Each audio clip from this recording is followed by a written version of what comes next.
Three, two, one.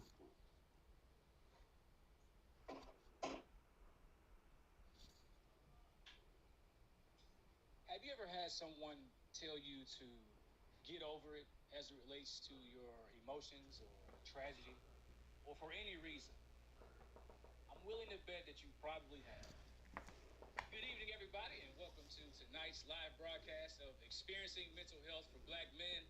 I am Eric CAPEHART Sr. I'm also known as Eric the Counselor. I am a nationally certified counselor with more than 2,500 hours of practice. That means I have sat down for more than 2,500 hours to have 1 hour sessions with people. I kind of like to think of myself as a counselor for Black men, women, and children. Just a few minutes, you're going to meet one of our other partners that experience mental health, Ron Johnson. And of course, we got to give a shout out to our co-founder, Des Perry, who is always behind the scenes, making these broadcasts, do what it does. Big shout out to you, Des, and Mr. Perry, and Alicia, and producer Bay. Big shout out to everybody who helps us take care of the show. I also want to give a quick shout out to some of the people who helped put this on, our media partners, Moment of Creations, which is business. He puts this whole thing. I want to thank Dr. Webb and Rebrand the Black Man. You guys be sure to go to Instagram or Facebook or wherever you are social media wise and find Rebrand the Black Man. It's a great movement that's going on. We also want to say what's up to our partners at Great Convo Media, where you can find all of our shows. It's a great new platform that hosts several podcasts, and they like to have this. They have this little saying where Great Convo Media is where the chatter matters. So we want to say what's up to them. Big shout out to Fox 17 News for writing a write-up about tonight's events and all the things that they've helped us out with in the past, News on 4, and all the news stations.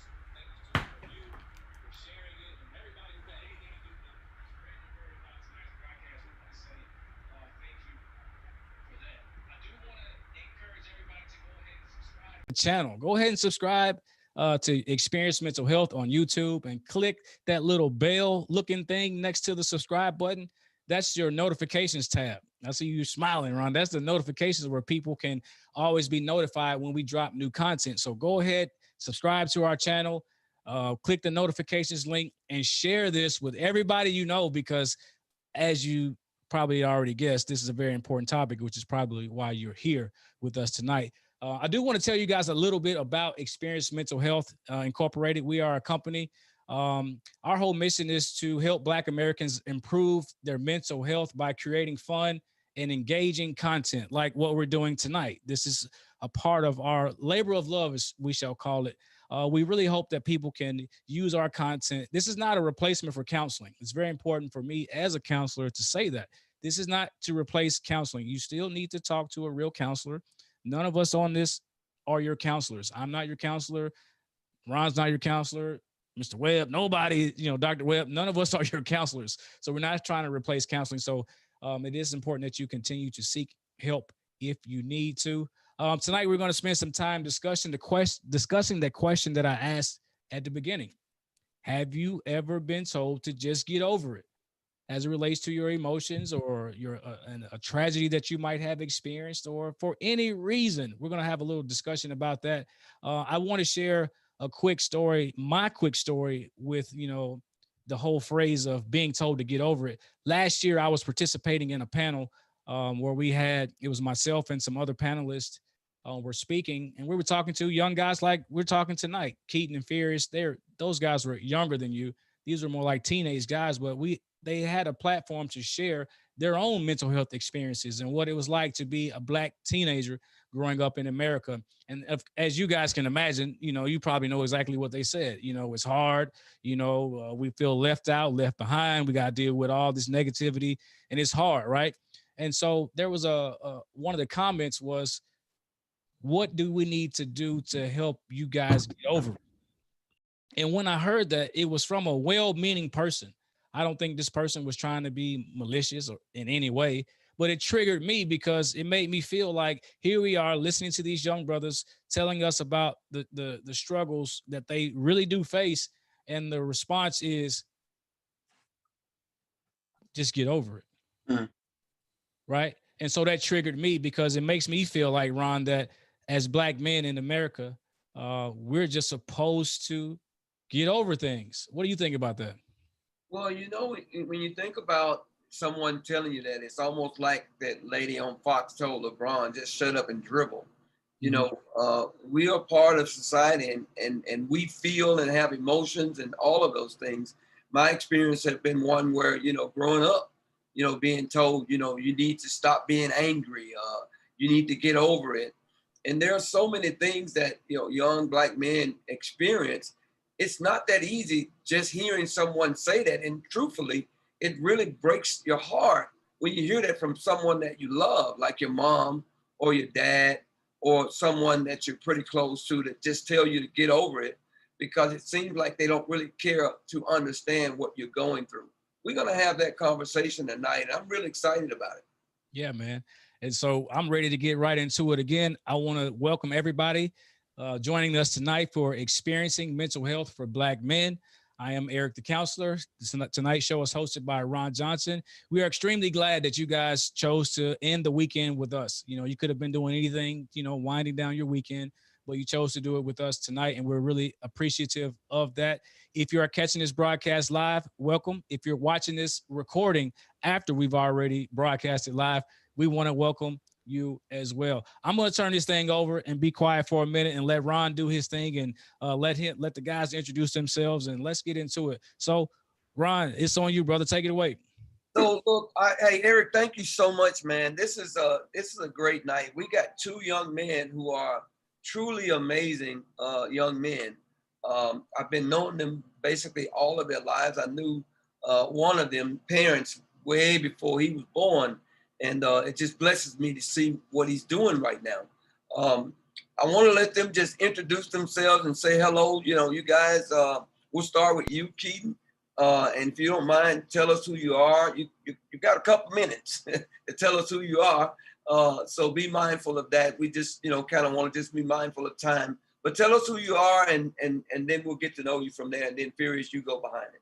All right, I'm Fix your Keith. shirt, man. Can't let you be out here looking crazy. Fix your collar, man. Ron, fix your shirt, man. Yeah, you go. Yeah, you. I'm like, all right, there you go. All right, Keith. Wait, I'm sorry. yeah, got on the thing. All right. I'm Keaton, 22 years old, from Nashville. Do audio engineering, stocks, crypto, stuff like that.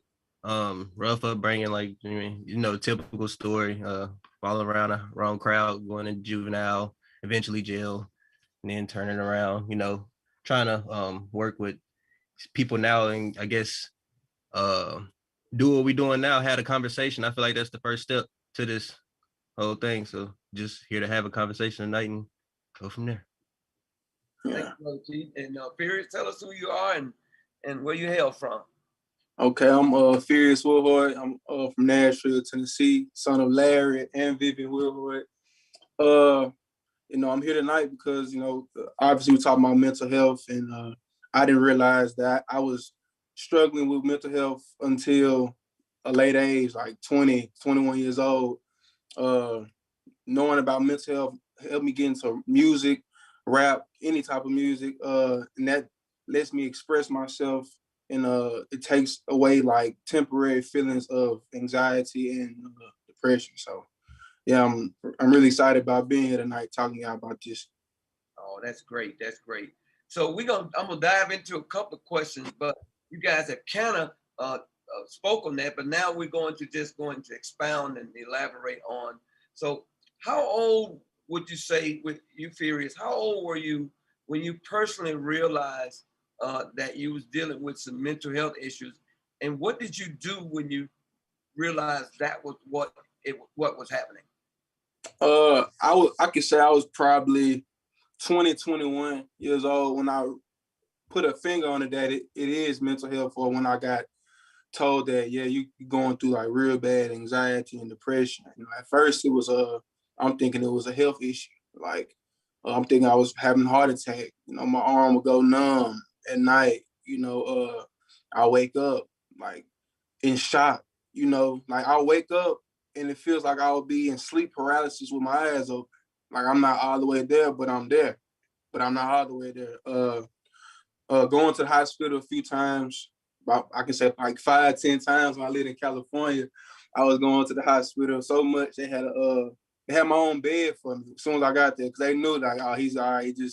It's just his anxiety, and they'll give me a Xanax and it will go away, but it will gradually keep coming back. And even when I smoked, it will come back, you know. So I even stopped smoking. I know y'all had a guest on here that said he stopped smoking and it was still come about, you know. So it's like I didn't know how to handle it at all. So yeah, I was 21, 22 years old when I found out. During that time, I was fighting a case. So it was like I was putting two and two together. Went to a few counselors, and that was just saying, even though you don't think about it, or you think you're not thinking about it, your mind is still thinking about it without you knowing. So it can trigger anxiety, depression, you know. So it was like, man, I'm learning about this. So I'm like, man, are y'all sure it's not my heart? I'm trying to, you know, play ball and stuff. So I'm like, man, you sure it's not my heart? High blood pressure? Like, nah, it's all anxiety, it's all depression. You're going through stuff, and you need to get to somebody to talk about it. So yeah. So you were 21 years old. That's amazing. You know, even to identify it at that age. But Keith, can you tell us what age were you when you you know, personally identified that you were dealing with some mental health? 16. Well, somewhere around in that area, like the 13 to 16 area. I can't really remember exactly when, but like somewhere in that area. And I feel like that's just because I feel like that's one of the most active times for, you know, kids. If you're going to be bad, that's like the time to do it, because you can kind of get a slap on the wrist for everything you do.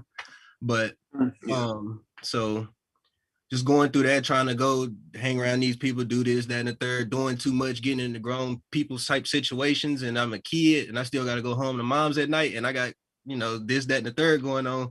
That brings anxiety and freaking out. And then you being paranoid, you know, right, like teenage years. And then, but I feel like I ignored it until like last year, probably. Because I just recently spoke with like a therapist for the first time last year and got to the bottom of a lot of different things. So, yeah. So would you say, Pherius, when you realized that and started talking to someone, was that the beginning to where you are now on track and your music and all of that has started to help you go down the road of healing? Well, when I realized what it was, I didn't immediately talk to no one. Okay. I was playing ball at the time at Mount San Antonio College in California. So you got to think I'm way, way far away from Nashville, and I'm by myself. I got a few buddies that I brought from Nashville to come play with me, but we're by ourselves. So it's almost as if I had to set goals for myself to get through. So I would be like, I'm gonna work out this time. The time that I feel like my anxiety is gonna get the best of me, because I knew exactly what time it was gonna come around. It came at different segments during the day, like afternoon, around like 4 o'clock, just for an example. 4 o'clock, I'm gonna go run, I'm gonna go do something so I can, like, you know, counteract it, you know. So then I got to doing music and writing music and rapping, and I was saying, like, man, this is really taking away that anxious feeling. This is what I love. This is what I'm loving to do. And on top of all, so I really didn't talk to nobody at the time until after I graduated from my JUCO. Wow. So Keaton, how does it make you feel if a parent or someone that's pretty close to you, how does it make you feel when someone just straight up, I'm sure you've probably heard this, you know, you need to just get over it. You know, you're 15 years old, you got a whole life ahead of you. How have that made you feel? That's the reason the problems don't get addressed till too late, or when you're cracking, or it's a mental breakdown and it's no longer able to be hidden, because those type of situations where somebody will tell you to just get over it, don't feel it. So then that makes you, in your mind, you like, damn, well, maybe I'm not supposed to feel this way. Maybe I'm not supposed to be sad about this situation. So then you numb yourself, and then you just think everything for real. That way it's supposed to go. And then finally one day, everything gonna come to the light. All them feelings are still in you. So that's what it's done to me. But I've, you know, addressed that situation or whatever, and, you know, dealing with it, that's what it made me do not deal with it at all. Just sweep it under the rug until eventually one day the rug full. Yeah, can I jump in here and ask a couple? I want to ask Keaton a question, then I want to come back to something that Pherius said. So Keaton, for you said you started to see a counselor for the first time last year, right? Mm-hmm. And then you said, like, when people tell you just get over it, that's kind of what makes you bottle stuff up inside. Mm-hmm. Like, I'm wondering, like, did something happen last year that you've been bottling up for so long that just came to a head last year? What made you decide to go see a counselor last year? Well, earlier last year, just being angry and just Xanax, popping Xans and stuff like that. Just going through the motions and being sad about shit stuff that I haven't addressed. Like, I got shot right when I had like a kid. 3 days later, after having a kid, I got shot. Never really dealt with that, talked to anybody about that. That's just stuff that happens. That's type of like one of the people I'm around, like, young, they my age, they don't, like, everybody that got shot. So, get over it. It's your turn. So Damn. it wasn't really like on this show, by the way. We we go over the top with it, but we might cuss. Yeah. Go ahead. Well, finish what you're saying. Oh, yeah, me. Okay. Yeah, and then so just dealing with that and trying to, I guess, get back on a normal track, like be a dad and not be living two split lives, like being commando mode and then being a dad. So I'm just trying to, that was like my step. All right, like, let me change my mindset completely, because if you dipping your toes in the water over here, you can't live both. So I went to talk about it and just address why I'm doing like popping Xans and stuff like that, or just what was causing like me to feel that I need to do those type of things. So overall, what I learned is that I haven't dealt with a lot of those problems, or even thought about talking about them with anybody. And then a simple conversation in a couple of weeks of just talking about it helped a lot. So, man, what you're saying is so key, man. Just talking about it and not bottling it up.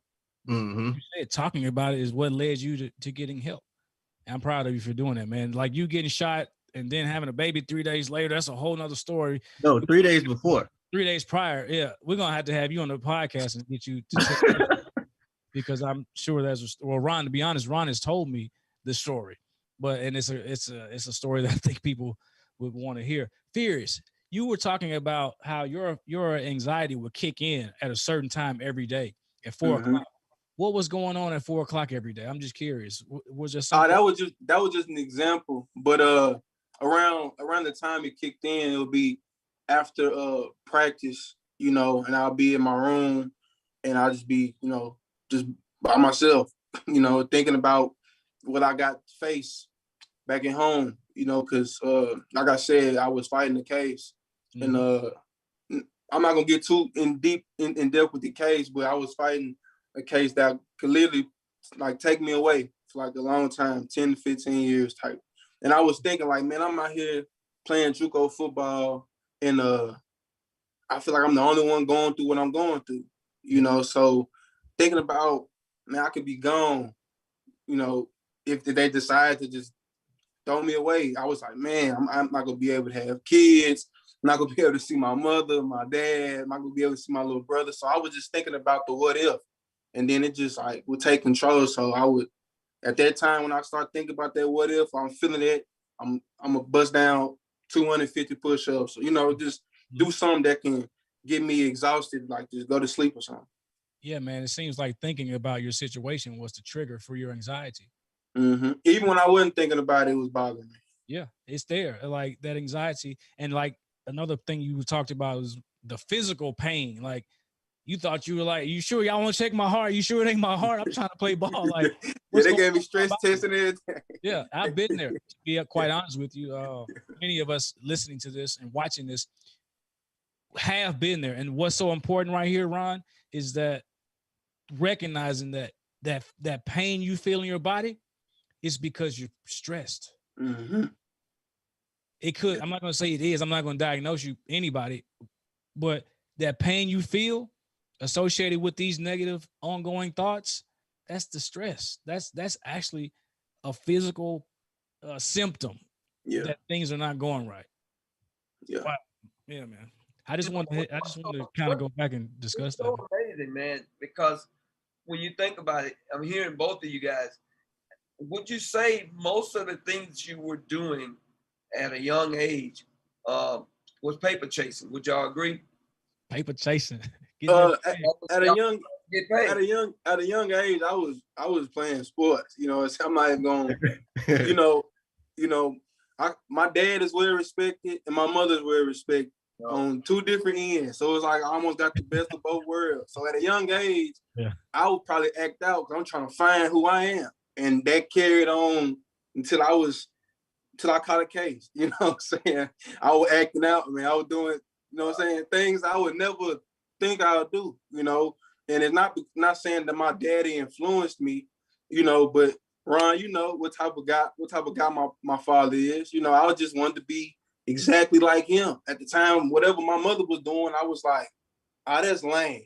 But really, if I would have went that route, who knows where I would be now. But, you know, that's in the past though. But yeah, so really at a young age, I was just acting out for real. What about you, Keith? What was your MO? Because, you know, a lot of time we hear from young people, and one of the main things that they talk about is I need some money, and I'm gonna do whatever I got to do to get it. What was that like for you? And you know, because that can draw a lot of anxiety thinking that you gotta have. Yeah. Well, you know how my rap sheet goes. So the beginning, that's what it started as, and eventually, you know, if I realized over a told that by the time I was like 17, I was wasting more money because bond is high, like getting caught, and there's no reason in doing it. You know, and work 3 weeks to get all it took from me for the next 2 years. So that was the mission at first, I guess, but eventually I feel like it wasn't no money involved because it's all gone back to the court system. So yeah. So another quick question I want to ask you guys, because both of you guys are fathers, man. You know, give me can you tell me what did that feel like in dealing with the stresses, especially you, Keaton, the 3 days after your son was born, you was experiencing a near-death experience right there before your eyes. What did it feel like to become a new father as a young man? And, you know, what are you doing now to make absolutely sure that you can be that example for that son and that young lady and your family and everything else? Well, first off, I'm investing money in a cryptocurrency, which I advise all y'all do for my son. Yep. But oh, for sure. This is not financial advice. Not for real. No, I'm not a financial advisor. But where I was those couple of days after, it was just like a, you know, eye-opening moment that just as soon as it gets started, it can be over with. Like, just because you had a kid, that don't make it sweet for you. It's time to, you know, now you got to take care of somebody else. So really, it was just a little bit more stress added to the plate. Like, it's a blessing, but it was like, all right, you got to take care of you and the kid. Now you got to maintain you in a different light too, because whatever you do got to be appropriate for this kid to come around and coexist with you. So that's where I was kind of just trying to, that's why I said, so going through, you know, getting shot and being, because I wasn't able to walk for like the first, I think 3 months, 4 months, whenever I had him. So I'm walking around on a walker, taking care of him, other arm, you know, playing the game laid up. So that just gave me a lot of time to change my mindset and sit down somewhere and be patient. Because to be honest, that's the longest time I'd have never just sat down in one spot and thought I'm always on the go, like ever since I was able to walk. So yeah. Yeah. Hey, so I'm a dad too, and I have a son and a daughter. Pherius, you got any kids? Yeah, I got a little boy. His Yeah. name's Pherius. Pherius too. 8 months. Third. Named Pherius. Pherius third. No, he a junior. I'm a senior now. You know what I'm saying? Okay, I thought your dad. Okay, so now my dad's name is Larry. Larry, that's right. So I'm thinking, like, you know, most of the time we raise our kids how we were raised. It's just the way it goes. However we were raised is how we raise our kids. Mm-hmm. What are you guys gonna do different, knowing what you know now, especially knowing about mental health and knowing that you got to really listen to a person, knowing that you shouldn't just say get over it. Yeah. Knowing that, how does that change your fatherhood? Well, first off, I was raised great. You know what I'm saying? I mean, but it's some things I would do different. You know, I probably wouldn't tell my kid my perspective on it, just because like a lot of kids don't want to hear their parents' perspective. Even though they go to their parents and be like, what do I do? Sometimes it don't work. Cause sometimes my daddy, he'll be like, you be all right, you be straight. I went through the same thing, you know? So if my kid was able to go across any type of mental, you know what I'm saying, feeling like nobody's there for them, I will like take initiative to get them help, you know, and not saying that my parents don't take initiative.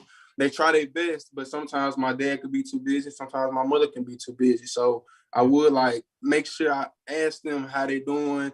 Are you okay? How's school going? Let me know how school going at the end of the week. What you learned this week? How you feel? Like, you know, just conversing with them and just talking to them. And you got to do that because you have a son. And us black men, we grow up thinking we're not supposed to talk about issues. Macho. Yeah. And so you got to show him that you got to show him a different way. And, you know, this is not an indictment on our parents. Any parent knows that parenting is hard. Nobody's a perfect parent. Yeah. Every parent. I know my mother might call me like, why you say that? I'm no, mother. She's a great woman, but that's your mom. Like, you know her way differently than I know her, right? But every parent knows that they're not perfect. How about you, Keaton? How does it change your parenting, knowing what you know now?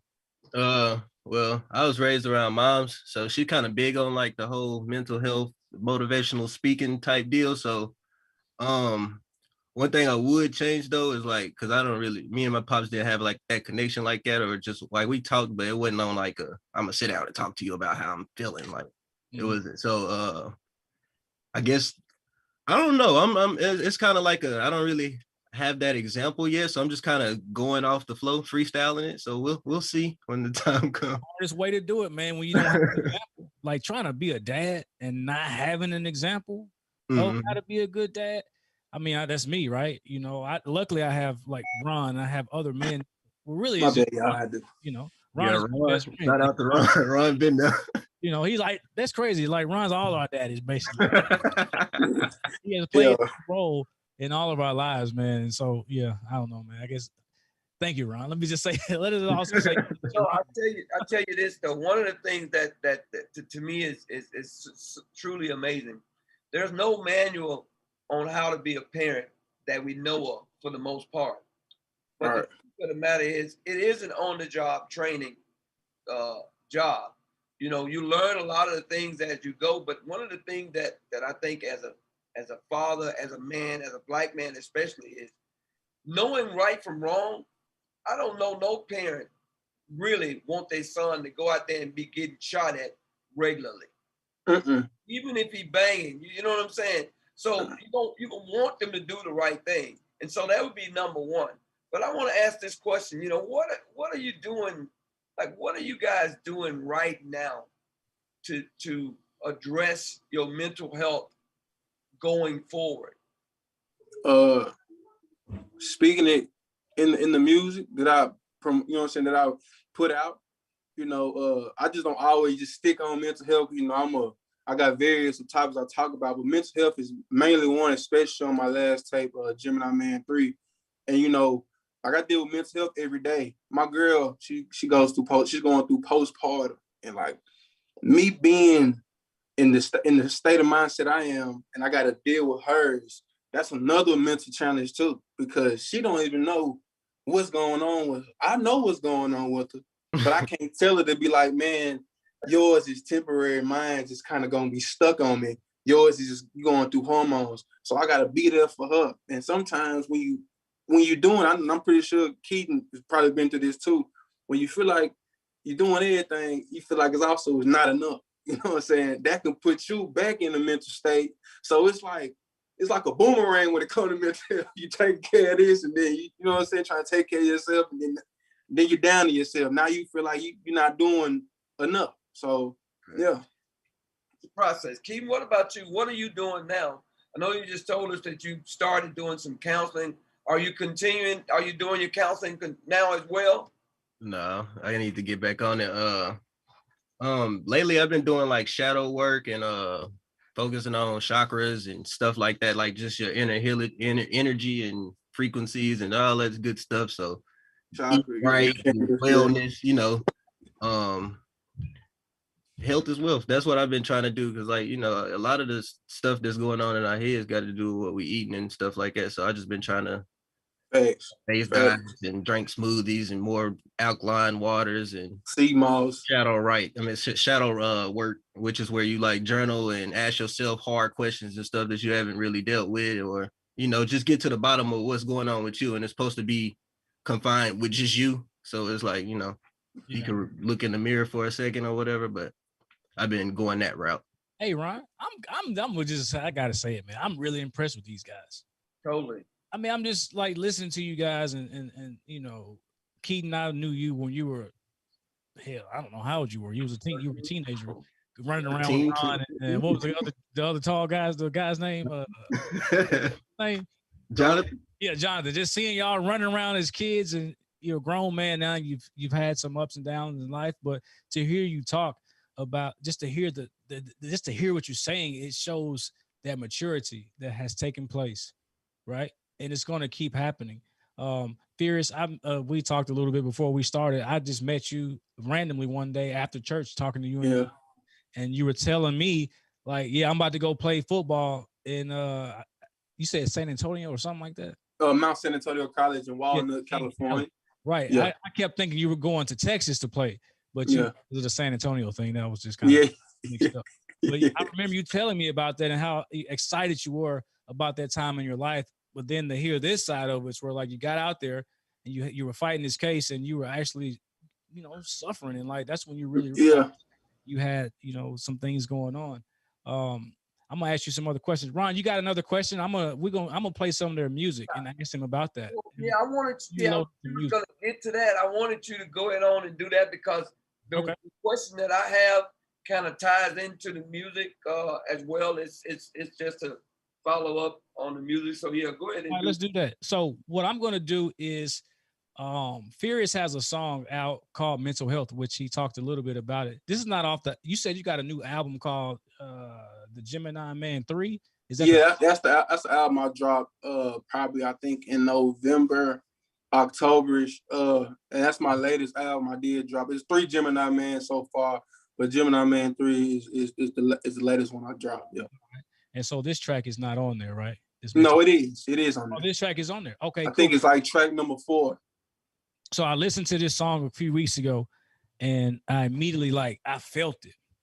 The hook to this song is the song is called Mental Health. And so what I want to do is I'm going to play the hook, and then I'm going to actually read the lyrics. You know, sometimes people don't get all the lyrics. You know, you gotta have a quick ear to get all the lyrics. Right? The old folks. So read it, and then I want you to tell us like where you were to write this, because this is like extremely vulnerable. Yeah, this is vulnerability. So let me go ahead and play this. Dez, we about to get this going. I got all this going. Let me. Yeah, I'm gonna cry, I just be down. I pray for brighter days. I smoke the tree, I drink the crown, drink all this pain away. No one believe me, I feel alone. They always turn away. It was just me and they 4-5. I didn't wanna live today, but I cried out and reached to God. Here's what I had to say. I'm so hopeless.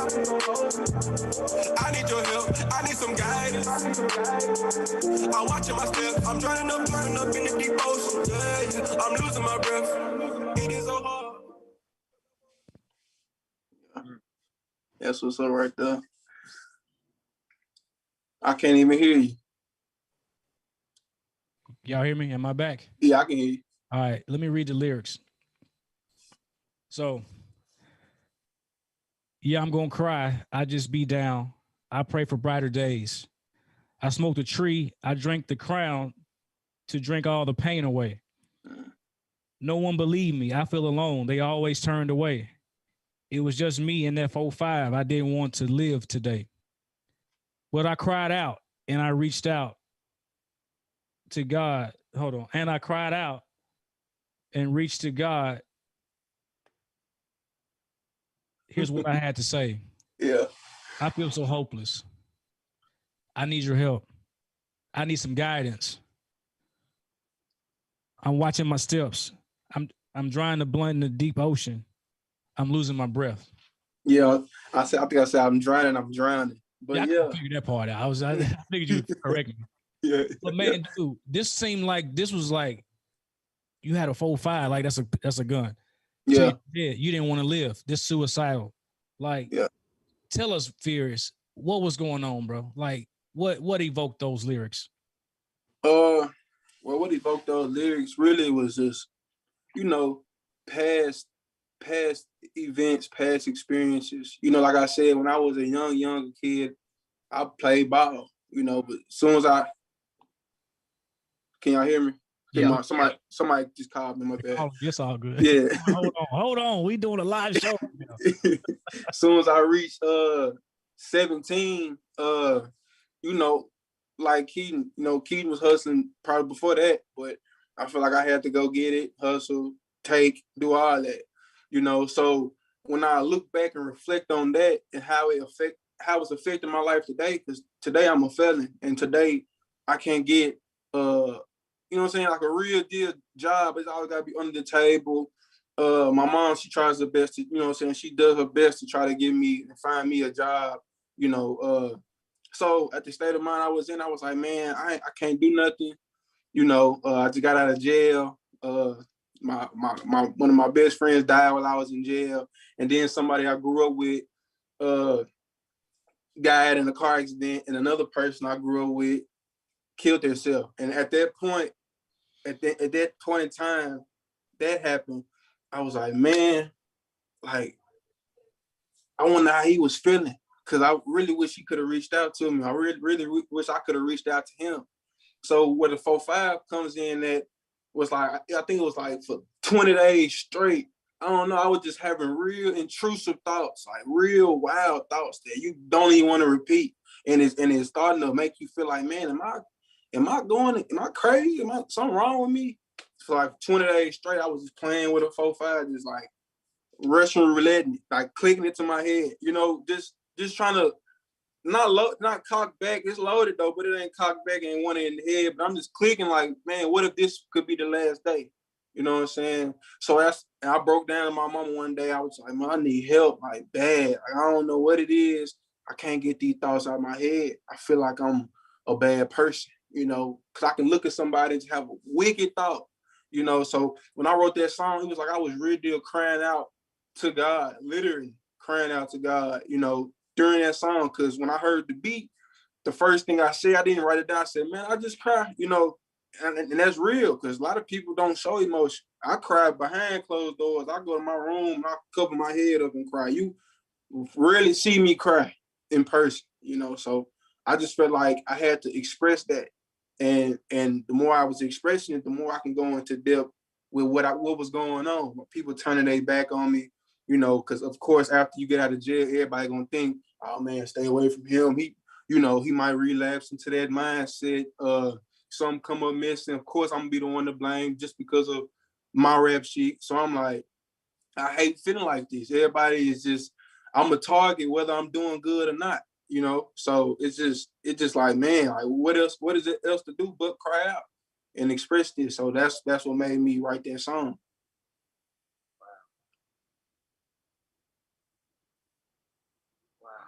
Well, Wow, I'm telling you. I'm glad you're here to tell the story. I'll just say that, brother. I mean, I'll be honest, man. I've been at that place, to be honest.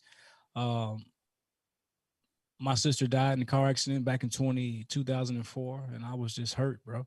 I mean, just in pain. And I remember burying her and going through that whole process with my family. And one day, it all just hit me, and I didn't think I could carry on. And so I'm about ready to jump out a window of an apartment I lived in. And at the time, it seems like it's the right thing to do. Yeah. It seems so alluring. Like, it's almost, I used to describe it as like a sense of love. Like, it feels comforting to think that it's about to be over. Mm-hmm. And for some reason, I mean, I don't know, it's just really just divine intervention. I had the thought, I'm not ready to die. And that's the thought that saved my life. Yeah, for sure. Not ready to die, for sure. It was almost as if the playing with the gun was so impulsive. It's like I started like and this is like no cap. This was happening for 20 days straight at my parents' house. So they don't even know I'm going to the back of the room playing with it just to start my day off. Right. You know what I'm saying? And my girl's pregnant at the time, and I'm about to have a little boy in July. So this is probably like May, June. So I'm like, man, what am I thinking? Like, why am I feeling like I don't need to be here?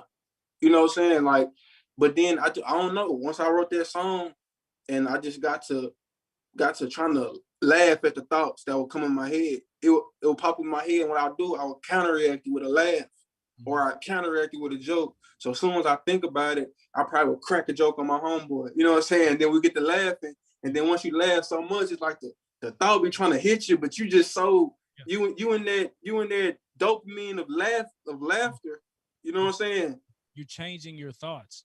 Yeah. People a lot in counseling. If you can change your thoughts, you're going to change the way you feel. And then you change your behavior. Facts. Much helped yourself, man. Turn the mic up a little bit there. What was that? Turn the mic up. Am I good? Yeah, you good. That's better. I was trying to turn it down before I play this next track. So I want to play some of Keaton's song. Keaton sent us a song called Verbal Abuse. And I like Keaton's. I like your music, man. It just, I don't know. It's got a vibe. It's different. You know what I'm saying? And I'm listening to your lyrics, and I want to share a part of your song and give you just an opportunity to share like what was going on, man. All right. Let me get this queued up. Hold on one second.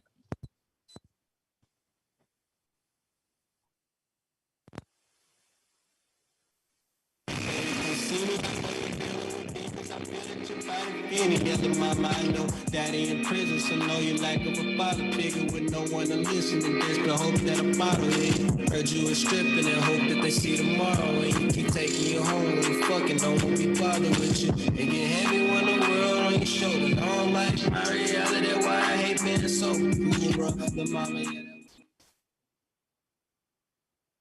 Mike, your mic. I got you. So the part that I want to focus in on what you said, because you were talking about a girl growing up being a stripper, you know, having sex and dudes being tired of her. And then you got to a part that you wrote, it get heavy when the world on your shoulders. I don't like my reality. That's why I hate being sober. Woo, I mean, good Lord, I know plenty of people probably can feel you on that. What was going on, man? Tell us about that. Well, I had just moved to Atlanta. And that was like one of the transitions that was kind of harder in life because I don't really have no family or none of that in Atlanta. So it was just me down there by myself, going to school, you know, senior year. It's awkward. I was found out what lean was drinking that, sipping it all the time. So like when I was writing that song, it was more for like, it was kind of like a third person type song. So a lot of the stuff people say to you, like a lot of the stuff people done said to me hurt me worse than like being beat up or shot or punched. Like some of the stuff that people can say will stick with you for a long time. So that's the where the song came from. And then like the I don't like my reality. That's why I hate being sober. Like when I like it was to a point I was in such a depression or funk or whatever. Like when I came down, it was the worst thing going. Like I'm snapping on folks, spazzing out. I don't want to do nothing in life. So it's just like, I don't know. I feel like at that time I was took over. Like the drugs was in control. So drugs were in control. Do you think the drugs eventually helped you in any way, like abusing it? And I'll be honest, I'm an advocate for alternative medicine. Mm-hmm. I feel like it got to a point to where, you know, certain drugs is just not met. I mean, well, you know, I'm gonna go down that road, but yeah. I mean, you heard about the doctor that used cocaine. Did y'all hear that recently? I saw him yesterday. Heroin, actually, not cocaine, but that hair. But like, when did it become problematic? Like, or do you think it helped you?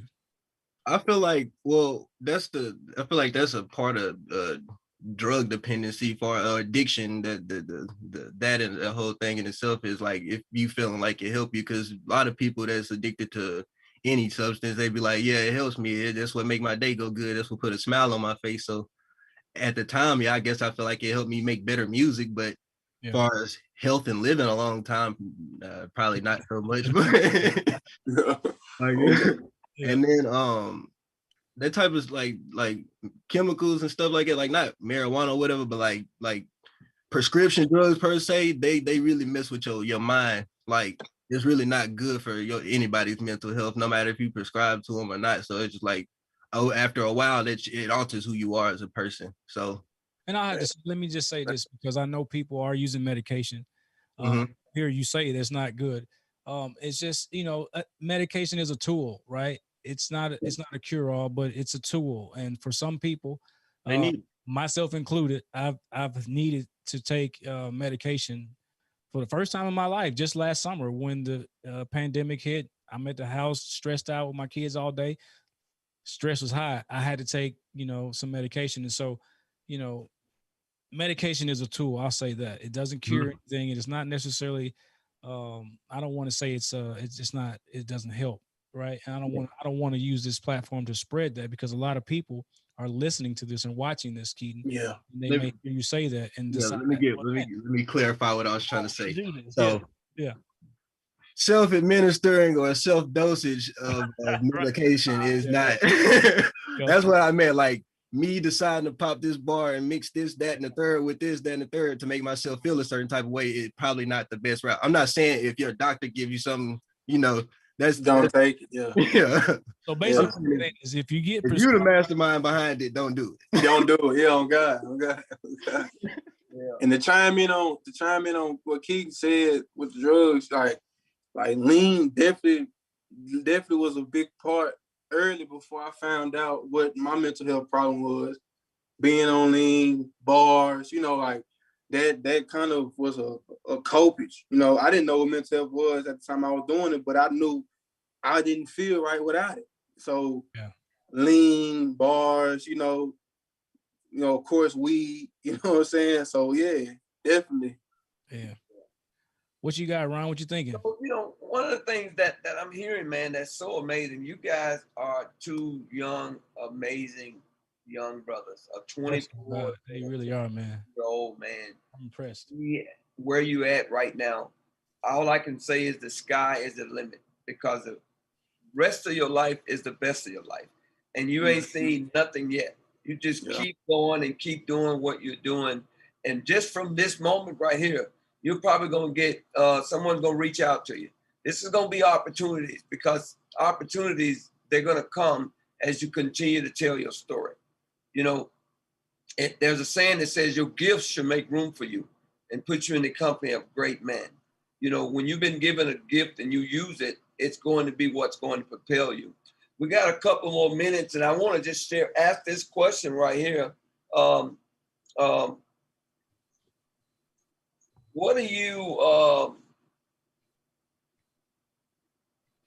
let me ask you this. What made you want to make music and use it as a mental health platform, Pherius and Keaton? What has music done for you as well? But what have made you want to make music, Pherius? Because have you been doing it for a long time? But what have made you want to do music? Okay, I've been doing it for a long time, and I realized I was good at rapping at a younger age. I just didn't take it serious until I went through what I went through. I was good with my wordplay. Like people had me rap just randomly. Come on, bro, rap. And they'll hit the wall, do all that, in the locker room. But mental health definitely made me want to keep going harder with my music. And then on top of that, it kind of gave me like a power of such, because I was like, I'm real good. I'm not gonna boost my own horn, but I'm real good at what I do. I'm real confident in what I do. You know what I'm saying? I'm real precise in what I do. And I feel like speaking about mental health makes it easier for me to talk about other topics, turning up and all that, because I know what my fan base wants to listen to, so I know what I'm going to promote. I don't really promote violence, like present day violence. I might talk about a situation that happened 2-3 years ago back in the day and make it a turn song, or make it a pain song where you can feel me. So that what makes me keep going with my music. That's love. Keaton, what about you there? Ask the question one more time. I'm sorry, the baby was. You know, Daddy what made you want to do music, and how has it helped you thus far up to this point? Let's see, like somewhere around ninth grade. I think like when Chief Keef and all of them came out, that's when I wanted to start doing music. Like I was like, they doing it, we can do it too. And then, you know, like I was more obsessed with like the beats and stuff. So that's kind of the lane I went into at first. Like we was making songs, but we wasn't doing like nothing serious. But then I spent my own money to get a beat making program and stuff. So I feel like that 14 years old, like 14 years old was the age. So right when I started getting in trouble too. Let's see. As far as what it's done for me, I feel like it's kept me out of trouble, like a lot of the trouble that I could have got into, because a lot of the time a lot of my free time I spent like making music or just beats or going to somebody's studio session or a video shoot or trying to go meet somebody or just something to do with music. So it took my focus off a lot of the time and stuff, you know, to get into, I guess, trash situations. So trash situations. So I want this is my last question, and Eric is gonna kind of close us out. I got a little saying I want to say before Eric closes out. But how have your parents supported you during this time? You know, I know when you went through some of the tough time, that was probably the hardest, stressful time a parent could have gone through. I talked to your mom the day that happened to you, Keaton. So, you know, but how have your parents been there for you, you know, during these times of understanding your mental health? Yeah, they can only be there so much. I mean, like to as much as they can. I don't know, because like Pherius was saying, I'm still like a younger guy, so I don't really like me. It's only certain stuff that I'm gonna talk to mom. Like if it's talking to mom, it's gonna be like a breakdown. It's too late. Like to keep it from happening or to maintain the problem. I kind of just depend on like counseling and stuff like that. I wouldn't really put that on my moms because like I feel like you should address them with the problem for them to know about it. But like most of the time, I know a lot of us our parents probably going through mental health themselves. So like they like a lot of the times they don't have the answers and stuff. Yeah, true. Yeah. Well, I mean, you know, when I discovered I was having my mental issues and going through what I was going through, my family, my mother, you know, my mother don't play. You know what I'm saying? She don't play. You know, before the politics, she didn't play. My daddy don't play. Yeah. But what my mother did, though, she did stay by my side, even though she was highly disappointed in what I did. You know, my daddy couldn't do nothing but be like, damn, you know what I'm saying? Like, man, bro, this is what I was trying to tell you. But, you know, my daddy kind of let it play out, you know, and then when it happened, it was like, see, this is what I'm talking about. You know what I'm saying? This type of stuff I'm talking about. And it's funny now, my dad said, he said, the difference between me and you, son, is I didn't get caught. You did. You know what I'm saying? I can laugh at it now, though. You know what I'm saying? But yeah, my family was there through the whole trial process, you know, and that's why talking to the kids out there that's watching this, or the young adults that's watching this that got both parents in their crib, you know what I'm saying? Embrace that, you know, and don't be afraid to ask. Because when I was 17, I didn't want to ask. You know, I wanted to get it by myself. I wanted to try to. My daddy was a hustler. I'm hustle it up too. You know what I'm saying? My mama wasn't no hustler, but my mother knew how to get to different sources and gain different things that she needed. You know what I'm saying? So I'm like, I can do that same thing too. And then, you know, but ask your parents, y'all. Don't be afraid to talk to your parents and ask them for whatever you need. Don't go out there and risk it all, do nothing stupid. Hey, Pherius, I don't know, man. I think your mom is a hustler. She know how to get them votes. Well, that's for sure. Oh, no, she gonna hustle. Hey, man, my mother had me. My mother was running. Ever. My mother, you say what? Your mom was the hardest working politician ever. Hey, when my mother was running for council, you know, council is council. Now when you look about council, it ain't no high paying job. It's one of those, It's not. Yeah, it's like I don't know if it's like a $30,000 to $40,000 type of your job. And it's like 10,000, 15,000. I think they're trying to make it 20,000. It's not. Yeah, that's cool. That's cool when you single. But my mother had me, my brother, and it was all of us at the house. So, but my mother though, she would wake me up at like 8 in the morning on a Saturday.